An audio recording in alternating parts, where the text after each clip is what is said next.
Can you make a video about how to value yourself, finding your self-worth? Even people that work hard have this problem sometime in their life. Okay, so where do you get your self-worth from? How do you know you're a man of value, et cetera, et cetera? There's a lot of different ways to look at this. One quick exercise that I'll give you, and then I'll give you the deeper solution. Quick exercise is this. Write down a list of 10 reasons why you are the best decision a girl could make, so that when you go talk to a girl, you know why. You know, she would be lucky to be with me because I'm ambitious and successful. She'd be lucky to be with me because I've taken the time to learn and be good in bed. She'd be lucky to be with me because I have fierce loyalty to my friends and family, and if she's in that circle, she'd be lucky to have that sort of protection and trusting relationship, et cetera, whatever your reasons are. So come up with those reasons, and that's going to help you in terms of when you go talk to a girl, instead of being like, I'm good enough because I say I am, it's like, I'm good enough for these reasons. Or when you're telling yourself that you're a man of value, it's like, I'm a man of value because of these things. There's also a side benefit to this, which is as you're talking to the girl, it's going to tell you where to steer the conversation. Because if you're really good in certain areas, steer the conversation towards those areas, and your value is going to naturally come up in the conversation without you having to be try hard. So that's another ancillary benefit. So I really recommend that as an exercise. Make that list, 10 reasons you're the best decision a girl could make. However, on a deeper level, what you really want to have in your life is you want to have continuous references, continuous experiences demonstrating to you from the real world that you're a man of value. So what I recommend is this. You can focus in two different ways in life. You can focus on all the negative things and all the reasons you're shit, or you can focus on all the reasons you're good, all the positives in your life. The more you focus on the positives, the better off you're going to be. So if you come out of every approach that you do and you're like, well, I suck at game because this, and this, you're just telling your brain over and over, I suck at game, I suck at game, I suck at game. Or be like, I'm a loser because this, and this. You're telling your brain, I'm a loser, I'm a loser, I'm a loser. However, if you, even after a failed approach, you're like, that was awesome because I said this crazy cool line. Or that was good because I was scared and I went anyway. If you find a positive, you find some reason to build your self-esteem out of every single approach, you're going to, over time, find self-esteem from your approaches and find self-esteem in your life. The other thing I would really recommend is there's this thing in psychology just called locus of control. And it means like, where are you assigning the responsibility for what happens in your life? So internal versus external locus of control. If you have an internal locus of control, you believe your results in life are dictated by your personality, your actions, who you are.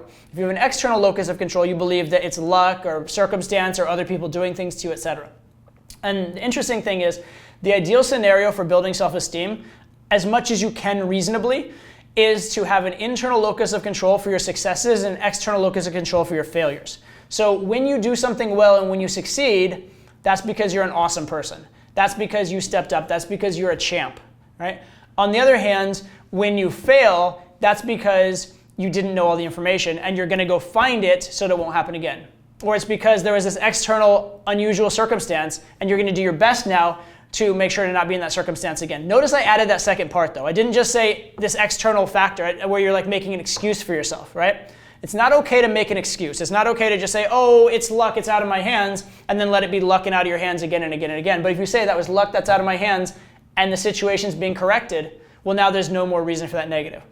So you want to have that external locus of control, but you want to also find a way to now exert control in a different way over it. And that's the mentality of a true winner. Right? He believes in himself. He's going to win. He's going to do what he needs to. He's going to step up. And when he wins, he knows he's a fucking champion.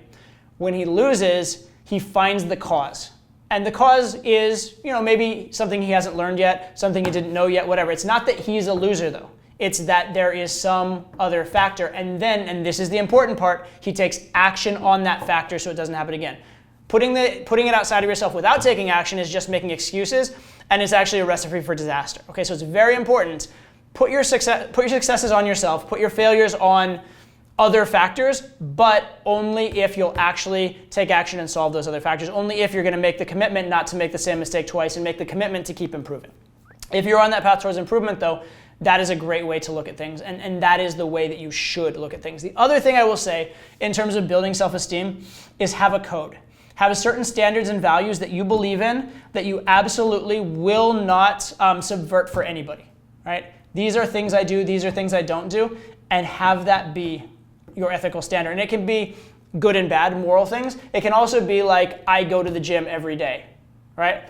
Or when there's the right thing to do and the easy thing to do, I do the right thing. right? You have these standards for yourself, and holding to these standards, having integrity to a moral code, a moral system, a system that elevates you, is one more way to place value on yourself. So those are a bunch of different ways, right? One is this quick list that you can do, which will help you, and you can keep referring back to it. Two is understand, are you finding positives and negatives, and how are you assigning responsibility to the positives and negatives in your life, right?